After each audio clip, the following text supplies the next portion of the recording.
Hey, hey, hey, everybody. Welcome to Backstage with PV3. I am not PV3. I am Pat Quinn filling in for Pete Vargas today. And Pete is speaking on a stage today. And so I am going to be the host of Backstage with Pete Vargas III today. Welcome, everybody.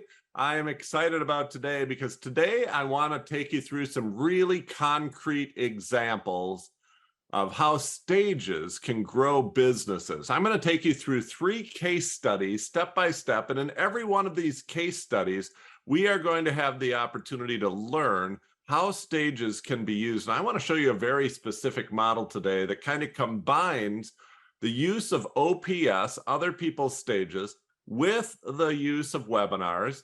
And we're going to throw in a kicker at the end because I'm sure Pete's talked about it in previous weeks, but MRR. Do you know what MRR stands for? MRR stands for monthly recurring revenue. And I love products that have monthly recurring revenue. I love products where you don't have to convince new customers to buy every single time, that you get a customer to buy once, and then they give you money every month or periodically throughout the year, and it just automatically renews because they're so great for your business. And if you want to watch the valuation of your business go up, if you want to watch the financials of your business go up, pay attention to that MRR number. Right now, if you don't have any products that have monthly recurring revenue, if all of your products are single purchases, and then you have to convince that customer to buy again or a different customer to buy, try adding an MRR product, a monthly recurring revenue product. And I'm going to show you how I did that in 3 different businesses that I've run in my lifetime. And so that is our plan for today, to look at how events, how other people's stages combined with webinars can be used to grow your business. And then I've got information about what's going to happen next week with a special presentation by Pete on the power of webinars. Pete Vargas and Grant Cardone going to be talking about the power of webinars next week. And I want to make sure you have access to that and know all about that and have that on your calendar as well. And so that is going to be super exciting. So let's get started. I would love to tell you about 3 businesses that I have started in my lifetime. And the first one, a lot of you know I was a professional magician for a number of years, and I worked magic professionally for over 10 years.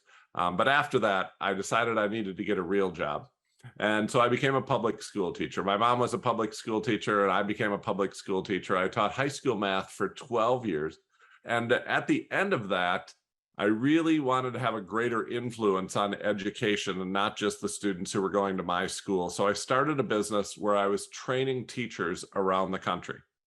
And, you know, like a lot of businesses, it got started when I told people that I was going to start a business training speakers around the country. Everybody said, that is a great idea. That is a really good idea. I would buy your training. I would buy your training. And so I thought, I'm going to have more business than I know what to do with. And then when you actually start the business, all these people magically disappear. Like all these people who said they would pay you for this, they disappear. I don't know if that's happened to any of you. I'm sure I'm not the only one who had people say, I would pay for that. And then when you say, oh, great, I'll take your credit card, they say, well, I mean, in theory, I would pay for that. I wouldn't really pay for that. So I started this business training teachers, going into schools and training teachers. And for the first 6 months, it was great because all my friends hired me. I'd worked in education for 12 years. Everybody knew me. And so all my friends hired me. But after 6 months, the business started to dry up. After 6 months, the business started to struggle to get new customers. And after that initial enthusiasm kind of wore off, I was struggling. My only way to get new business really was networking and referrals. You know, I had friends and I asked my friends for business, and then I would ask them if they knew anybody who wanted business. And that's honestly the business plan for a lot of people is I'll work with the people who already know me. And then I'll ask those people who know me to refer other people. And a lot of businesses who are doing that are struggling. A lot of businesses who are doing that are sucking for air. They're like gasping for air and oxygen. And then I stumbled upon the idea of using stages to grow my business. And so I had the opportunity through a friend Pete would call that a champion, I imagine, through a friend to speak at the Indiana School Counselors Conference. Every school counselor in the state of Indiana came to Indianapolis for an event. And like many of you, I applied to be the keynoter and get paid. And they said no. Somebody else was going to be the keynoter and get paid. But they said, we will give you a breakout room. We'll give you a breakout room if you sign up to attend the event. So I had to pay $299 to go to the event. And then I got to give a breakout presentation. But here's what I did. And this is lesson number 1 from today, because I know that this is one of the keys. When you have a breakout room at an event, you want to make sure that the people who pick the keynote speakers come to your breakout room. So the week before the event, I reached out to the committee that made the decision on the keynote speakers and said, hey, I'm happy that I'm able to speak at your event next week as a breakout session. It's going to be Thursday afternoon at 3 o'clock in this room. I really believe I should keynote your event. And I talked about why. I talked about a problem that their audience had, motivating students, and why I think I can solve that problem. I have some social proof that I can solve this problem for schools just like yours. I would love it if you would attend my breakout session to see if I'm an appropriate keynoter. And so there are 6 people on this committee, and those 6 people did not attend my breakout session, but 2 of them did. And luckily, those 2 became huge advocates for me, because a year later, I was asked to keynote the Indiana State School Counselors event. 1,600 school counselors in a hotel ballroom at the Marriott on the east side of Indianapolis, and I was keynoting the event. Now, I was not allowed to sell anything. So lesson number 2, what do you do if you are not allowed to sell anything? And one of the things that you can do if you're not allowed to sell anything is to plan your own webinar shortly after the event. And so I did this. The event that I was speaking at was a Thursday, Friday, Saturday event. And I said, okay, so they're going to go home on Sunday. They're going to go back to their offices on Monday and have all the work from the previous week. Tuesday, they'll still be unpiling from that work. Wednesday, they'll be able to breathe. Why don't I hold a free event on Thursday? And so Thursday following the event, after school hours, I held a 1-hour webinar, a free webinar. And I didn't do anything to fill it except talk about it at the event. So I used OPS. This is the Indiana School Counselors Conference, to fill my own webinar. That's how I filled it. Now, there's lots of ways to fill a webinar.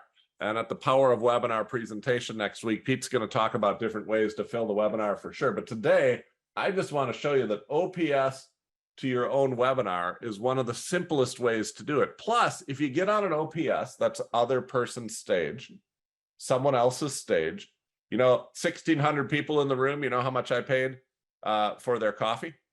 I didn't pay anything. Somebody else paid for the coffee. You know how much I paid for the projector and the screen? Nothing.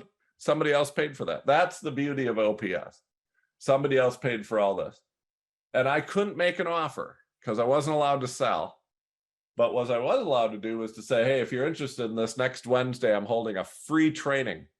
Now watch this. Bonus little strategy for you. And not only are you invited to that training, if there's anyone else where you work, who you think would be interested in this topic, and my topic was motivating unmotivated students. So trust me, everybody was interested in the topic. If there's anybody else where you work who's interested in this topic, why don't you invite them as well?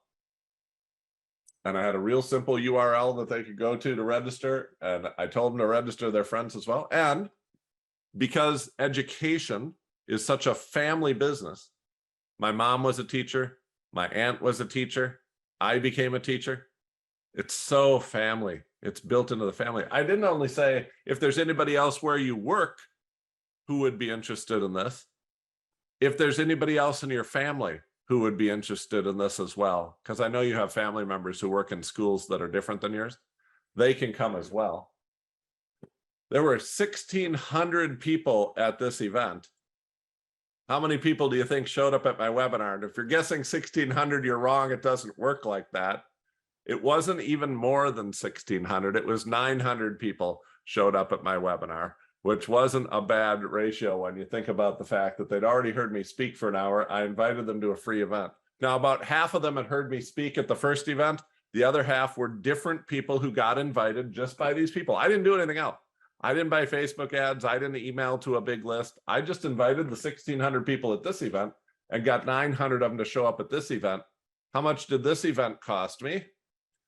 Well, it's a webinar. There's no breakfast. There's no coffee. There's no projector. There's no screens. This was also a free event. So far I've invested a total of, well, keynoting, I got my expenses covered. So 0 here and 0 here. The year before I did have to pay $299.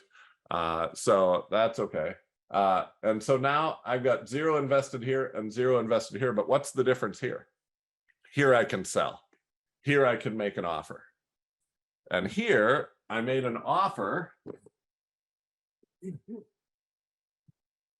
for schools to join my year-long mentorship program and have all of the teachers in their school mentored by me to help motivate unmotivated students. And so I just didn't send them into a product. I sent them into a product that they pay every month for with monthly recurring revenue.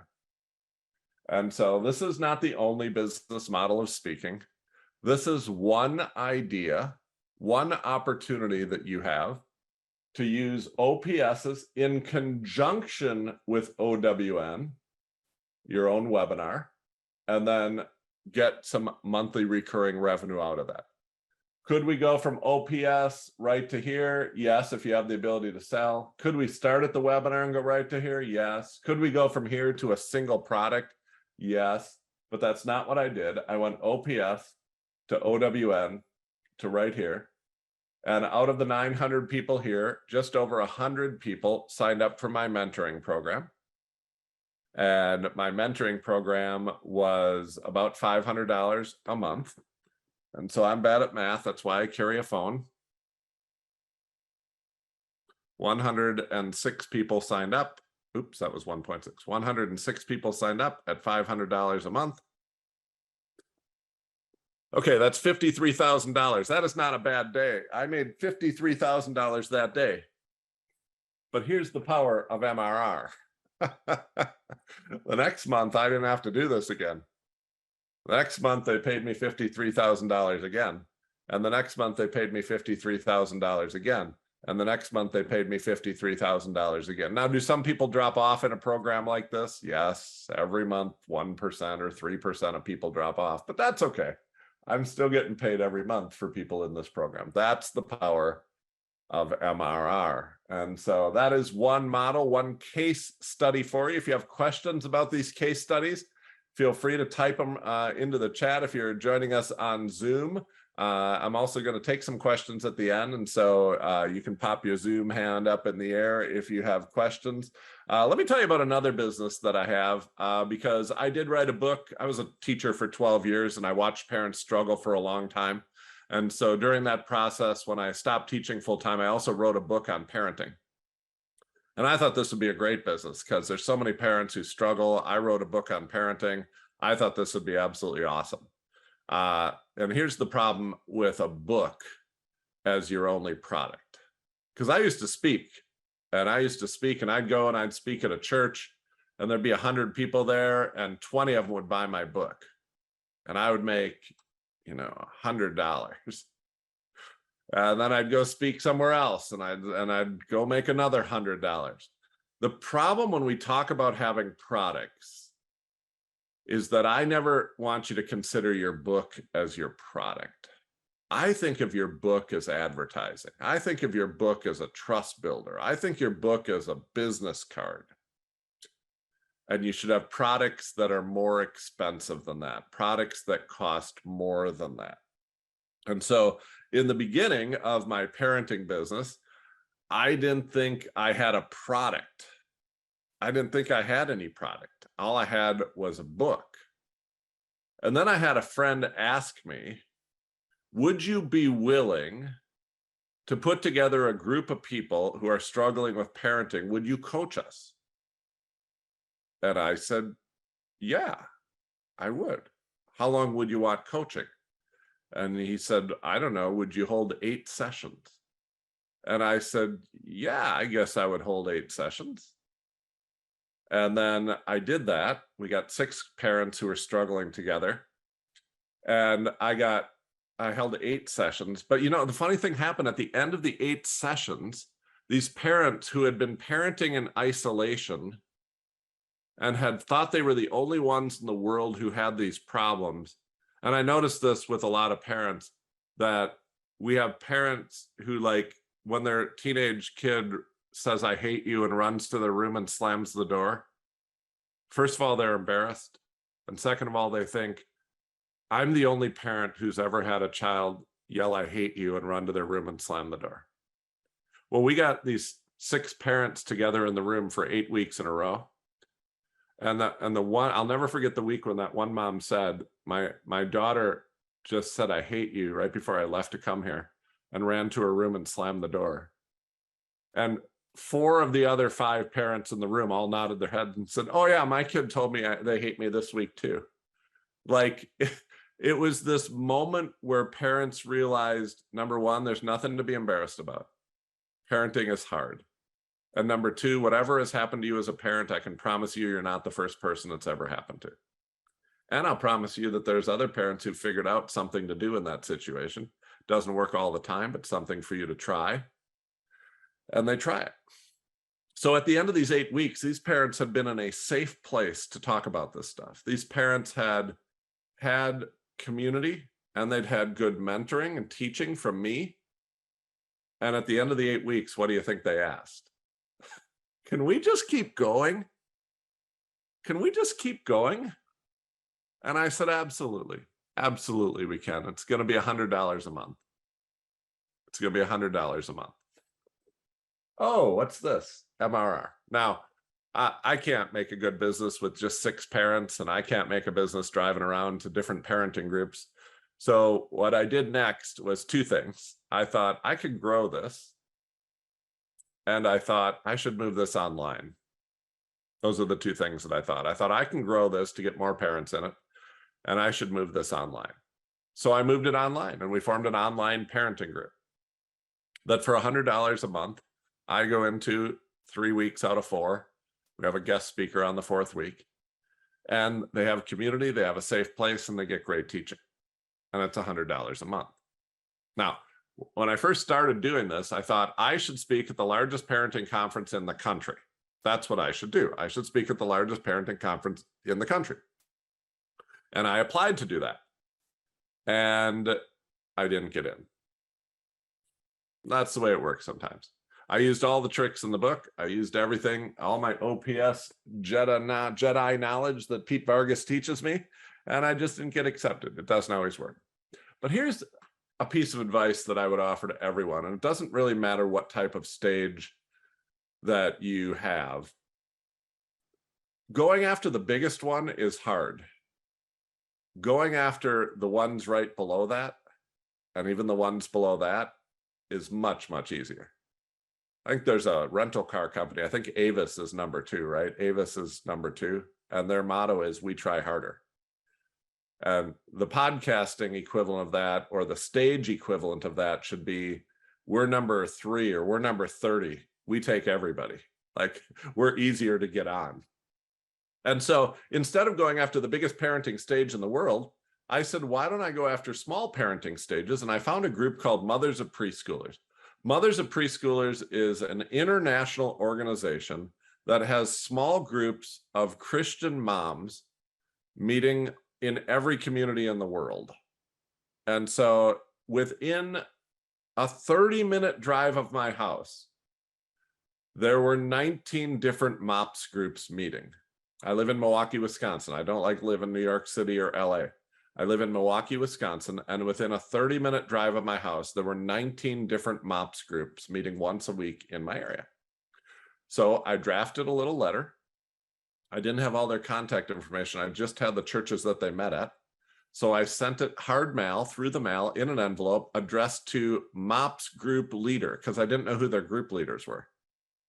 I sent out 19 letters and 12 of them got back to me and said, we'd love to have you speak at our group. We don't pay anything.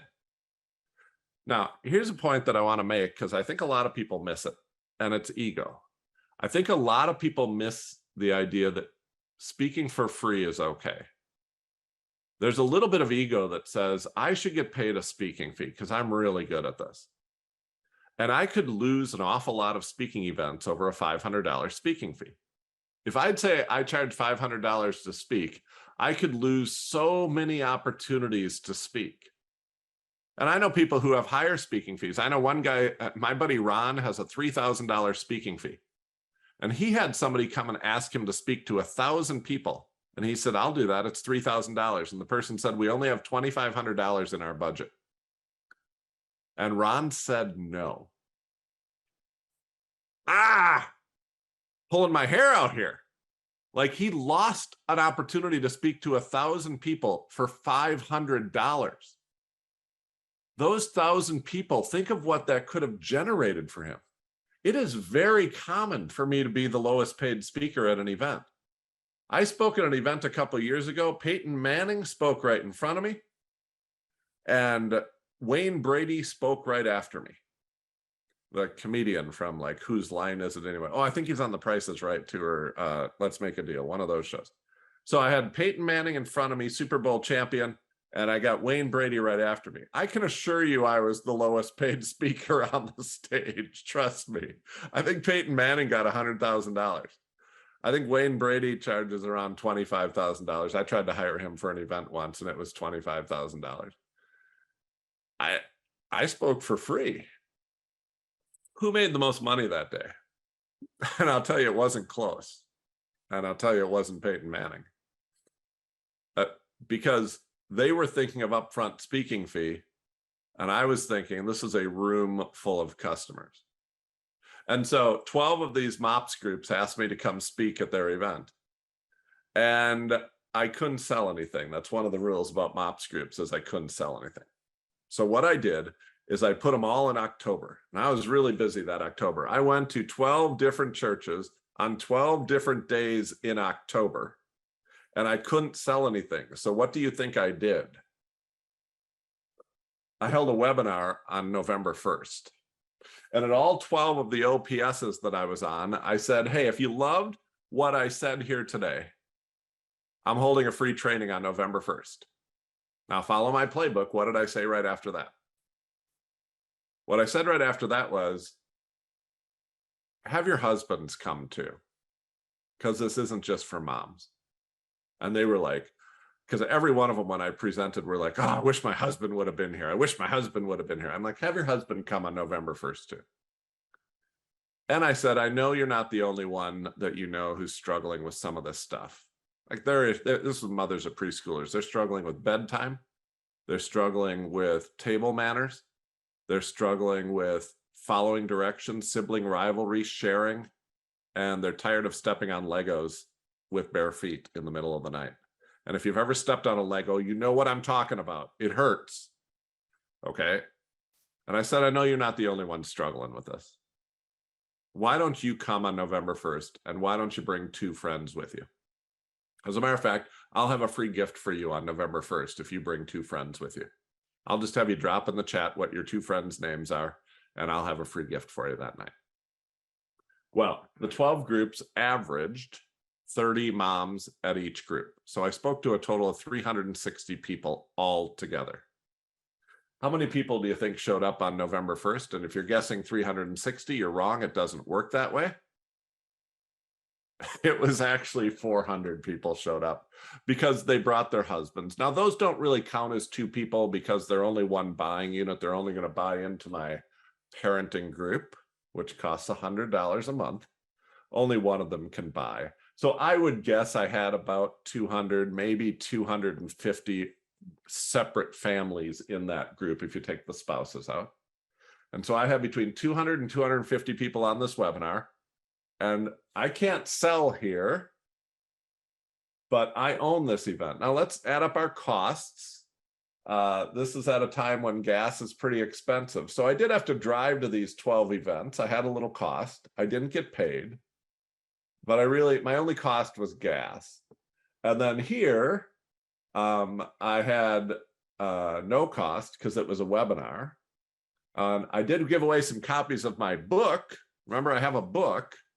I did give away some copies of my book here to the people who brought a friend. But that's why ebooks were invented. I have hard copies of my book. I probably have one laying around here somewhere. But this is why ebooks were invented, so you can give them away for free.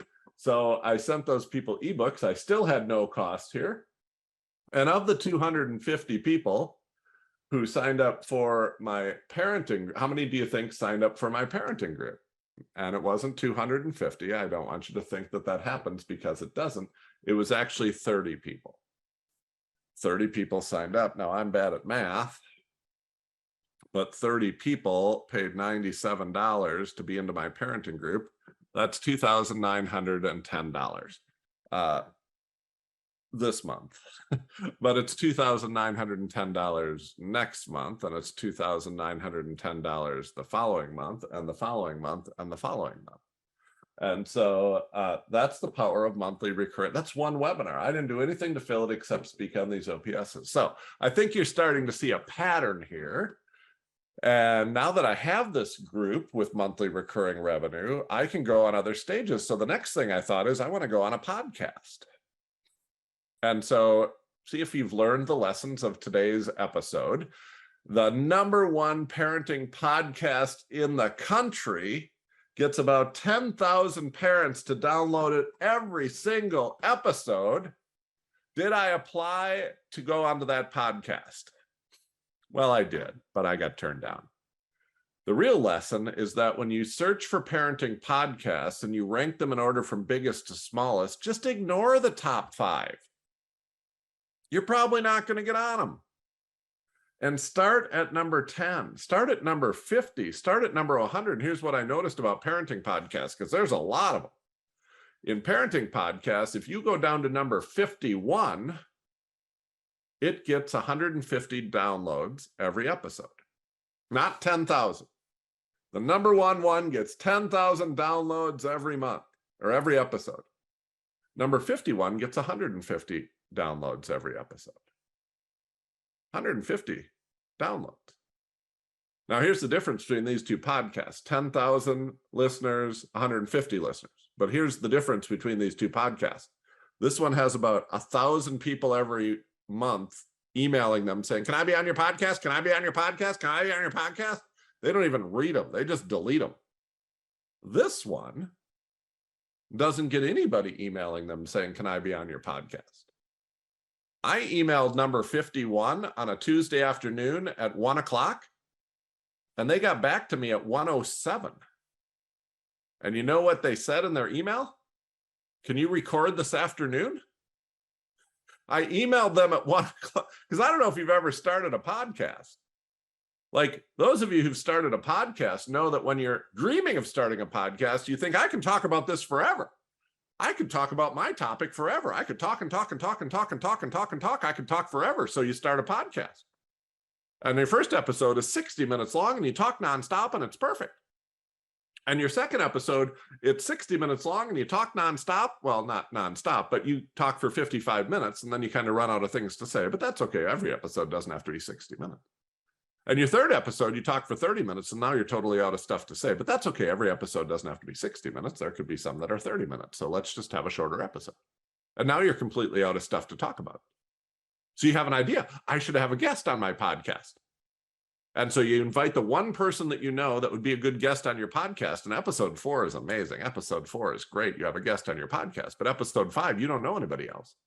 So you have your sister on, because she can talk. So you have your sister on in episode 5. Nobody knows why you brought your sister here, but she made a good guest, and that's episode 5.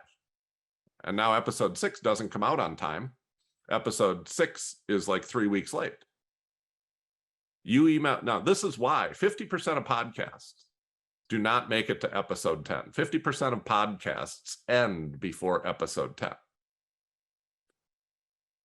Podcasters who are not in the top 10, podcasters who are not in the top 10 are starving for guests. I emailed number 51 at 1 o'clock. She emailed me back at 1:07 and said, can you record this afternoon? At 3 o'clock, we recorded the episode and she posted it the next morning. And over the course of the next month, 150 people downloaded the episode. And of those 150 people, how many do you think joined my parenting group? Not 150 of them, I'll tell you that. 6 of them did. $600 this month, $600 next month, $600 the month after that, $600 the month after that. That's the power of MRR. Is I don't have to make $60,000. I can make $600 this month and next month and next month. And remember that the 30 people from my MOPS groups are still paying every single month. And so this model of using an OPS, which for me was a live local group in the beginning to a webinar here. Then I went on a podcast and went straight to here. Now, once I realized how easy it was to get on these low-level podcasts, and I call them low-level podcasts, but that's not to be insulting. That's just to discern for you the difference between number 1, 2, and 3 who don't need guests. They've got plenty of guests. They've got people willing to pay to be guests. And number 50, 51, 52, 53, all the way through number 100. Once I realized how easy it was to get on number 50 through number 100, I stacked them. In the month of February, I was on 10 podcasts. I was on number 53, number 54, number 60, number 65, number 71. I was on 10 podcasts, all in the month of February. And you know what I said to all of them? Hey, we're holding a free webinar. Go to this website to sign up. And the beauty of sending them to this website to sign up was I was holding the webinar on March 1st because all these podcasts were going to be posted in February. And so people would listen in February, and then March 1st, I held a free webinar, which led right to here. So that made me a very easy guest because I wasn't selling anything. And the reason I sent them to a website to go to the webinar is because if somebody listens to that podcast 6 months from now, they can still go to that website, and I'm still going to be holding more webinars, and they're still leading to my parenting group, and this still works. And so you can actually evergreen this whole thing with podcasts, OPS to a free webinar to MRR. So that's my second case study. And in a moment, I'm going to answer questions about these case studies. So you can type your questions in the chat or you can raise your hand. But I'd love to make sure this is applying to you because I want to make sure it applies to you. And you can see how this would work for you. My third example is an example out of COVID. And near the end of COVID, I had a friend. I'm friends with Joe Horniss. Some of you might know Joe Horniss. He's a very popular worship leader. He used to be a worship leader at Willow Creek Community Church in Barrington, Illinois. And he helped grow that church to 40,000 people. And then he was a worship leader at a bunch of other churches, but he's about ready to retire from being a full-time worship leader. So he comes to me and says, you know, I'd really like to give back. I've been leading worship on 4 different continents for the last 40 years. I'd love to give back. I would love to start a membership group, like a mentoring group for worship leaders. And I said, that's awesome. That's this. They're going to pay you every single month to be in your mentoring group. Now, worship leaders, like parents, like teachers, are very isolated. I don't know if you realize how isolated teachers are, because teachers are in their own classroom. They never get to see other teachers. Parents are in their own homes. They don't get to talk to other parents. And when they do, they don't talk about the bad things. They only talk about the good things. And worship leaders are very similar. There's one worship leader at a church, and they don't get to talk to a lot of other worship leaders. So we formed a community of worship leaders called the Joe Horniss Worship Collective. And the problem is, if you build it, they will not come. Joe's idea was, let's start it. And I said, yes. And so we started it one week. It's a virtual group. And the first week, 2 people showed up, me and Joe. And that's the problem. If you build it, they will not come. You have to have a way to fill these things. And so I said what we should do, it was very near the end of COVID, so there weren't really any live stages. I said we should hold a webinar. And so we put together our first webinar, and we filled it in 3 different ways. The first way we filled it was Joe's contacts on his phone. And so if you go into the contacts on your phone, I don't even know if it tells you how many you have. I don't think it does. All I know is that I've got about 100 A's and 100 B's and 100 C's.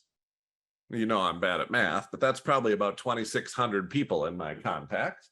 And so the first thing he did was go through that and text the people who he thought could come to the webinar.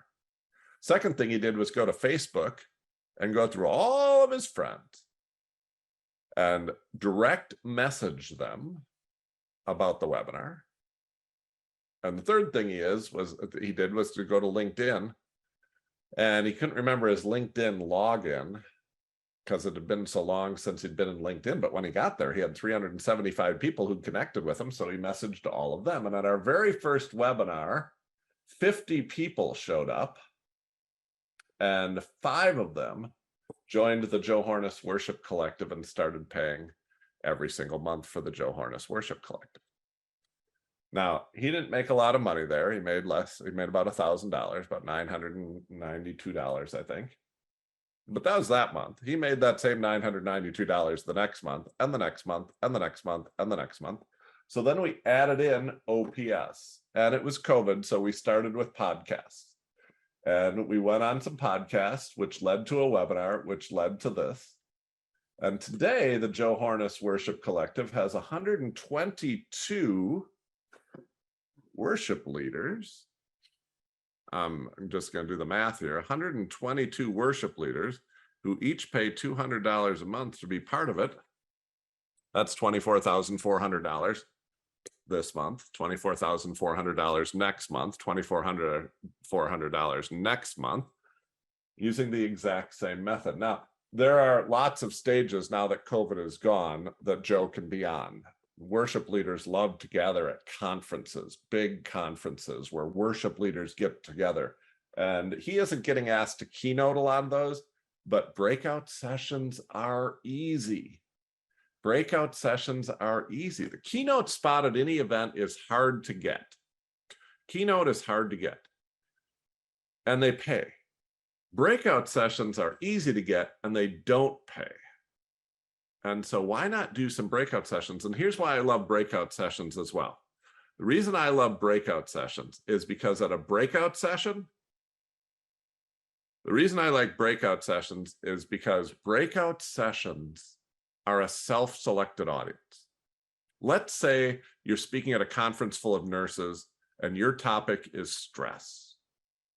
Okay, you're speaking at there's 1,000 nurses at this conference and your topic is stress. A breakout session is a session where sometimes during the conference, there are multiple sessions at the same time. Some people call them concurrent sessions. So now there's 8 sessions, and these 1,000 people have to choose which session are they going to go to. One of the topics is on retirement. One of the topics is on a new technique to put in IVs. One of the topics is on managing your time. And one of the topics is stress. So if you have a breakout session, which was easy to get, 1,000 people are at the event. 1,000 people are not going to go into your breakout room. But 100 people are going to go into your breakout room. And here's what I love about those 100 people. Those 100 people raised their hand and said, I have a problem. They self-volunteered and said, I have a problem. I want what you're offering. I find that you sell at a much higher percentage in breakout rooms than you do at keynote, because the audience has already taken the first step. Robert Cialdini would call this a micro commitment. They've taken the first step and said, I need help. Wouldn't you love an audience that said to you, I need help in the area that you help people? Well, anytime you want to speak to an audience that raised their hand and said, I need help in the area, because a lot of times you're spending half your presentation convincing people they need help. Well, with a breakout session, you never need to do that. With a breakout session, you never need to convince people that they need help because they have raised their hand, walked down the hall, turned down this presentation, this presentation, this presentation to go into your presentation and say, I need help in the area that you help people. And you say, you've come to the right place. We're a small group. We're only 100 people, but it's 100 people who share a problem and have all stood up and said, I need help. That's why breakout sessions are so great. So when Joe goes to a conference, a worship leader conference, and does a breakout session, he may only get 50 people in his room. And he may take them right to his group, or he might run them through a webinar right to his group. And every time he does that, 3 or 4 more people, 5 or 6 more people, 10 more people come into the group. And so it's not going to take you long. And then you don't have to keep doing this, because remember, these people are paying every single month. So you can grow this, and then you can just let her ride and collect the checks. That's the power of the method I'm teaching you today. OPS to OWN to MRR. That's the power of that. So I'm going to answer some few questions, but before I do that, I do want to tell you about next week, because I'm super excited about the power of webinars. For the first time ever, Grant Cardone and Pete Vargas are going to do this presentation, The Power of Webinars, and you want to go and make sure you have this time on your calendar, because the power of webinars is going to be a great presentation where they're going to go much deeper into what we're talking. It's 10xstages.com/webinars. 10xstages.com/webinars. Go there and sign up your spot for next week, The Power of Webinars. You are going to want to go to that, and that will be an absolute, and they're going to talk so much more about this. You know, Grant has used webinars to grow his business, still uses webinars to get leads every single day. Pete Vargas and his companies have grown so much over the last 5 years through webinars. Webinars work, whether you're filling them through OPS like I talked about today, whether you're filling them through other methods that they'll talk about next week. Webinars are a great stage that you control. And if you're not holding webinars yet, pay attention to this method, because this is a method that is going to grow your business and really help you a lot. And so I want to thank everybody who showed up today, everybody who asked questions in the chat, and everybody who asked questions live with us. Give them some love. Thank you for being here. I can't wait for next Thursday. I'm like a kid in a candy store. Next Thursday is going to be great. The power of webinars. Grant Cardone and Pete Vargas are going to share with you. They're going to pull back the curtain and show you the #1 tool they've used to grow their businesses. The tool, the webinar system that Grant uses to generate over $30 million a year. Go to 10xstages.com/webinars with an S at the end. And they're gonna show you, very similar to the case studies that I showed you today, how you can use webinars to drive revenue, webinars to grow your business, and most importantly, webinars to impact the lives of most people. On behalf of Pete Vargas and everybody at who is part of this, I want to thank you for being here today, and I can't wait to see you next week at The Power of Webinars. Thanks, everybody.